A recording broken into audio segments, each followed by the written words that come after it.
Filosofía política. Alfredo Cruz Prados. Introducción. La filosofía surge en el mundo griego, que era el mundo de la polis. La cultura griega era una cultura eminentemente política, la polis era el marco vital de esa cultura, su condición de posibilidad y su fuente de inspiración. Para el hombre griego, el ámbito político era el ámbito de lo propiamente humano, y la vida política, la forma de vida que tenía lugar dentro de la polis, era la vida verdaderamente humana. Era lógico, por tanto, que muy pronto la filosofía dirigiese su atención hacia la vida política, es decir, que se convirtiese en objeto de la reflexión filosófica, el marco vital en el que la misma filosofía había surgido. Comprender al ser humano, entender su vivir y su actuar, era comprender la vida política, la realidad vital que la polis constituía. La filosofía de las cosas humanas era, esencialmente, filosofía política. Como todo conocimiento humano, la filosofía política partía de la experiencia. Esta experiencia no era otra que la experiencia de la vida en la polis. Sobre esta experiencia la filosofía política reflexionaba buscando la comprensión profunda, la intelección de la realidad que asomaba en esa experiencia. Esto significa que la filosofía política no consistía en una mera prolongación de las conclusiones de otros saberes filosóficos, la metafísica, por ejemplo, ni en una simple aplicación de estos saberes al caso de la vida política. Aunque contase, lógicamente, con los recursos conceptuales proporcionados por la filosofía fundamental, la filosofía política no era un mero desarrollo de la anterior, pues tenía su propio punto de partida en una experiencia específica, una experiencia que no es la simple experiencia del ser, de que las cosas son, y en el análisis de esta experiencia era donde la filosofía política encontraba sus propios principios. La filosofía política no se deducía de la metafísica, ya que una experiencia nunca se deduce a partir de otra. La filosofía política clásica era, pues, la reflexión racional sobre una forma de vida concreta y real, sobre un ethos, institución o molde vital, determinado y peculiar, que constituía la experiencia fundamental que el hombre griego tenía de sí mismo, de lo humano. La filosofía política era la filosofía de la polis, de lo que tenía lugar en el seno de esta institución, de lo que caracterizaba el modo de vivir que se gestaba dentro de ella. El pensamiento político griego no prestó atención a otras formas de organización social, por muy extendidas que estuvieran en los demás pueblos y culturas, y por mucho que aventajaran a la polis en poder y riqueza. El hombre griego no solo no tenía experiencia de esas otras formas sociales, sino que, además, estaba convencido de que la vida política, la vida en la polis, era la forma de vida auténticamente humana. En el mundo moderno, la filosofía política va dejando de ser la filosofía de la polis, la comprensión de un ethos o forma de vida, y se convierte poco a poco en el análisis de un fenómeno o factor social, el poder. Lo político ya no significa lo referente a un género de vida o comunidad, sino solo lo relativo a un instrumento potencialmente presente en cualquier actividad, el poder. Esta reducción de la filosofía política a simple ciencia sobre el poder es la consecuencia del modo de tratar la realidad social por parte del pensamiento moderno. La sociedad es considerada como una pluralidad de dimensiones o esferas de actividad autónomas, cada una de las cuales constituye la materia de una ciencia correspondiente, igualmente autónoma. La esfera política, distinguida de las demás, y excluyendo de ella el contenido de cualquier otra, queda reducida a ser la esfera del ejercicio del poder, y el estudio de éste pasa a ser el cometido único de la filosofía política. En esta visión, la sociedad deja de aparecer como un todo vital y orgánico, y se presenta más bien como un ensamblaje mecánico, cuyas piezas pueden ser contempladas y estudiadas aisladamente. En el mundo antiguo, el derecho, la ética, la economía, etc., constituían diversos aspectos de una misma experiencia y de un mismo vivir, la experiencia y la vida de la polis. Por esto, la comprensión racional de esas realidades solo podía consistir en una parte de la comprensión integral del ethos político. En cambio, en el mundo moderno, esas realidades son presentadas como fenómenos independientes, dotadas de una lógica propia y, por lo tanto, supuestamente comprensibles de manera aislada, es decir, sin necesidad de contemplarlas integradas en el conjunto del vivir político. Este planteamiento ha llevado, lógicamente, a un considerable descuido de la reflexión política. La supuesta autosuficiencia racional de la ética, el derecho, la economía, etc., y la reducción de lo político al estrecho campo del poder, constituyen ciertamente, una invitación a desentenderse del saber político. Para no pocos, incluso, es más que cuestionable la posibilidad de que exista un saber político, de que lo político sea objeto de una reflexión racional. Se considera lo político como algo carente de racionalidad y verdad, como algo de lo que no cabe saber o ignorar, y la misma expresión, filosofía política, resulta más bien desconcertante y paradójica.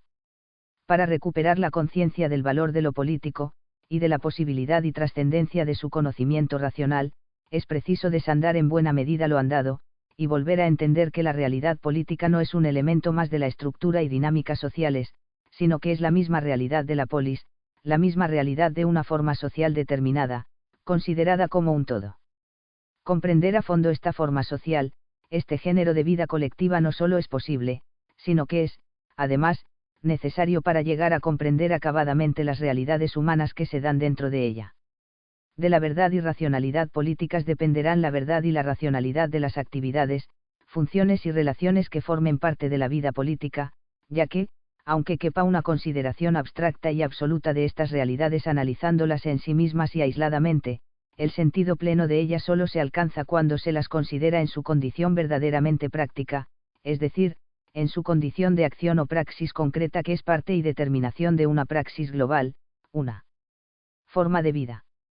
Ciertamente, la verdad política carece de la exactitud y certeza de la verdad matemática. Así ocurre con todo saber práctico, con todo conocimiento que versa sobre lo que es praxis, acción humana.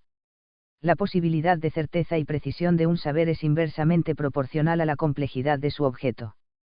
Lo genuinamente humano, el vivir y obrar del hombre es, posiblemente, lo más complejo que se presenta a nuestra razón, y la vida y la acción humana son tanto más complejas cuanto más abarcante e integrador es su marco de referencia.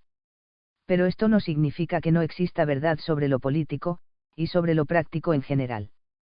El conocimiento no deja de ser tal por carecer de la exactitud propia de un tipo particular de conocimiento. La verdad no deja de ser verdad por no ser una verdad apodíctica. Como ya advertía Aristóteles, lo razonable, lo conforme con la realidad es no buscar en todo saber el mismo grado de rigor. No admitir más verdad que la verdad científica o matemática es un reduccionismo completamente infundado, es una postura racionalista en lo epistemológico, que conduce a una postura sofística en lo político, a postular que la política no es campo de la razón, sino solo de la pura y gratuita voluntad. Es un hecho que discutimos sobre asuntos políticos, que defendemos y rechazamos decisiones políticas, y esto lo hacemos intentando dar razones, argumentos, y esperando recibirlos de los demás, lo hacemos sin admitir que una medida política propia o ajena no tenga otra base que un puro voluntarismo. El debate político solo es posible, solo tiene sentido sobre la asunción de que cabe racionalidad en esta materia. Pero no es este el único supuesto de la discusión política. Cuando argumentamos sobre cuestiones políticas, lo hacemos a partir de una concepción implícita de lo político.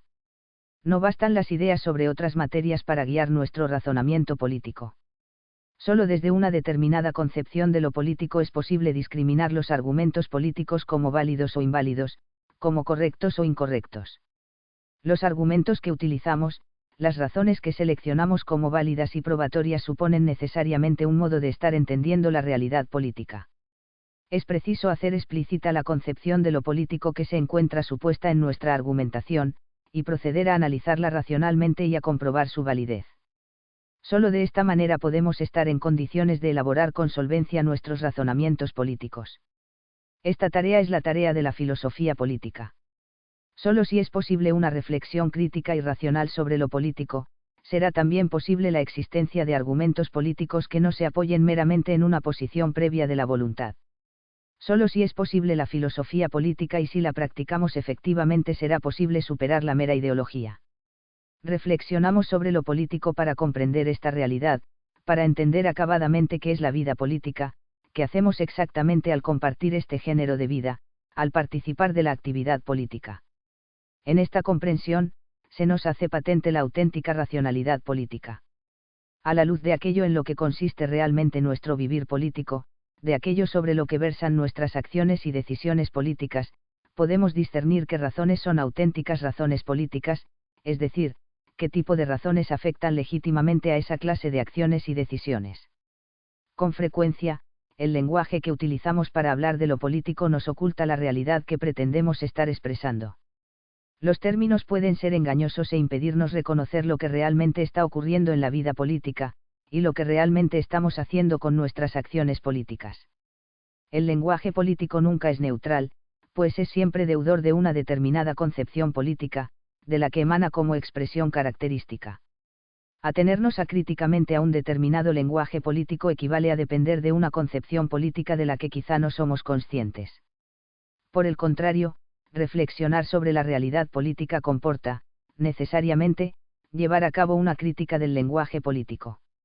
La filosofía política se ordena también a proporcionarnos términos que reflejen fielmente la realidad política y nos faciliten verdaderamente el acceso a ella.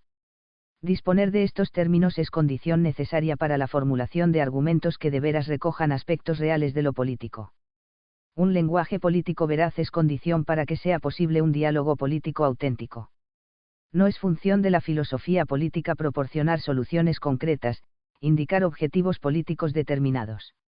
La acción real y concreta, aquí y ahora, solo puede proceder de la prudencia. La reflexión filosófica sobre lo político se ordena a iluminar, a dar mayor fundamento y seguridad a nuestra tarea práctica, prudencial, de deliberar y tomar decisiones políticas en las circunstancias concretas de cada momento. La filosofía política es filosofía, es decir, teoría, y de la teoría nunca puede proceder la respuesta acabada a un problema práctico, la decisión. La filosofía política no puede suplantar a la prudencia política, solo puede, esa es su misión, favorecerla y potenciarla. Por esto, no tendría sentido que cultivásemos la primera con la intención de eximirnos del esfuerzo por adquirir la segunda.